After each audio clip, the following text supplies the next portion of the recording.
Switzerland के एक bank से डेटा लीक हुआ है जिसमें 1400 से ज्यादा पाकिस्तानियों के नाम सामने आए हैं।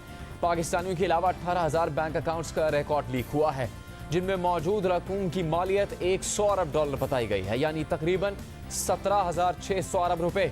इस डेटा में दुनिया भर के करप्ट सियासतदानों, आमिरों, जराइम पेशा अफराद और जासूसों के स्विस बैंक अकाउंट्स की तफसीलात शामिल हैं। मिस्र के साबिक आमिर हस्नी मुबारक के 2 बेटों और हस्नी मुबारक दौर के इंटेलिजेंस चीफ सुलेमान और उनके अहल खाना के खुफिया स्विस अकाउंट्स सामने आए हैं।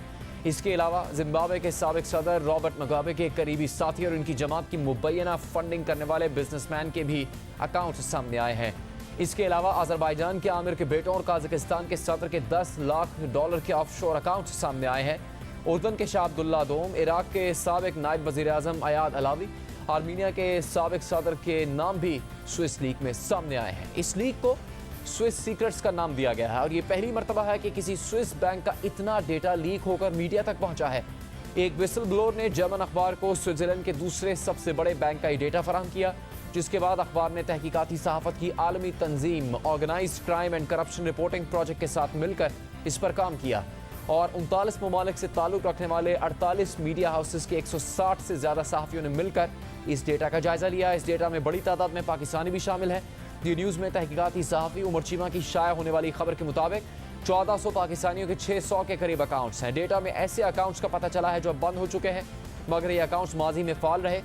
दी न्यूज़ में आने वाले दिनों में इन बैंक अकाउंट्स की तफसील भी सामने आएगी। इनमें ऐसे अफराद भी शामिल हैं जो माजी में या हाल में नैब की तहकीकात का सामना कर चुके हैं या इस वक्त भी सामना कर रहे हैं।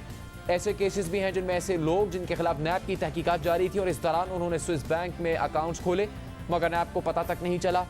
कई ऐसे सियासी शख्सियात भी हैं जिन्होंने उस वक्त स्विस बैंकों में अकाउंट्स खोले जब वो ओहदों पर थे और उन्होंने इलेक्शन कमीशन में जमा करवाए गए गोशवारों में नसासों का जिक्र तक नहीं किया।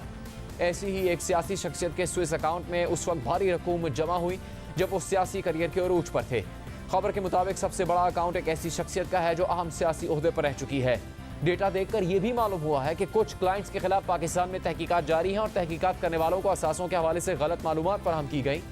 खबर के मुताबिक कई ऐसे पाकिस्तानी भी हैं जिन्होंने अपनी प्रॉक्सीज के नाम पर अकाउंट्स खुलवाए। इस बैंक में औसतन हर पाकिस्तानी के अकाउंट्स में 4.42 मिलियन स्विस फ्रांक यानी 84 करोड़ 13,29,000 से ज्यादा पाकिस्तानी रुपए मौजूद हैं, जबकि लीक होने वाले डेटा में तमाम अकाउंट्स में औसतन 7.5 मिलियन स्विस फ्रांक यानी 1 अरब 42 करोड़ 75,95,000 से ज्यादा पाकिस्तानी रुपए मौजूद हैं। बैंक में कुछ अकाउंट्स ऐसे भी हैं जो 1940 की दहाई के हैं। 2/3 अकाउंट्स 2000 और इसके बाद खोले गए और इन अकाउंट्स में से कई ऐसे हैं जो गुज़श्ता दहाई तक फाल रहे। 1400 पाकिस्तानियों के नाम सामने आए हैं मगर अभी तक इनमें से कुछ नाम ही बाकायदा सामने आए हैं। न्यूयॉर्क टाइम्स में एक नाम साबिक DGISI जनरल अख्तर अब्दुर्रहमान का भी है। न्यूयॉर्क टाइम्स के मुताबिक लीक होने वाला रिकॉर्ड जाहिर करता है कि जनरल अख्तर के 3 बेटों के नाम पर 1985 में अकाउंट खोला गया। कुछ बरस बाद इस अकाउंट में मौजूद रकम $37 लाख तक पहुंच गई। रिपोर्ट के मुताबिक 80 की दहाई में जब जनरल अख्तर का काम था कि वो CIA की नकद रकम अफगान जिहादियों तक पहुंचाएं, तकरीबन उसी वक्त इनके तीनों बेटों के नाम पर क्रेडिट स्विस में अकाउंट खोले गए। क्रेडिट स्विस में अख्तर खानदान के 2 अकाउंट्स में से एक जो कि उनके तीनों बेटों का मुश्तरका था 1 जुलाई 1985 को खोला गया था। रिपोर्ट के मुताबिक साल 2003 में इस अकाउंट की कम अज़ कम मालियत 50 लाख स्विस फ्रांक यानी उस वक्त के $37 लाख थी। दूसरा अकाउंट जनवरी 1986 में अकबर के नाम पर खोला गया है जिसकी मालियत नवंबर 2010 तक 9 मिलियन स्विस फ्रांक यानी उस वक्त के $92 लाख से ज्यादा थी। रिपोर्ट के मुताबिक अख्तर अब्दुर्रहमान खान के एक बेटे ने प्रोजेक्ट के एक नुमाइंदे को रद्दअमल देते हुए कहा है कि ये मालूमात दुरुस्त नहीं और कयास आराई पर मबनी है। इस हवाले से हारून अख्तर ने जियो न्यूज़ के प्रोग्राम कैपिटल टॉक में रद्दअमल दिया है।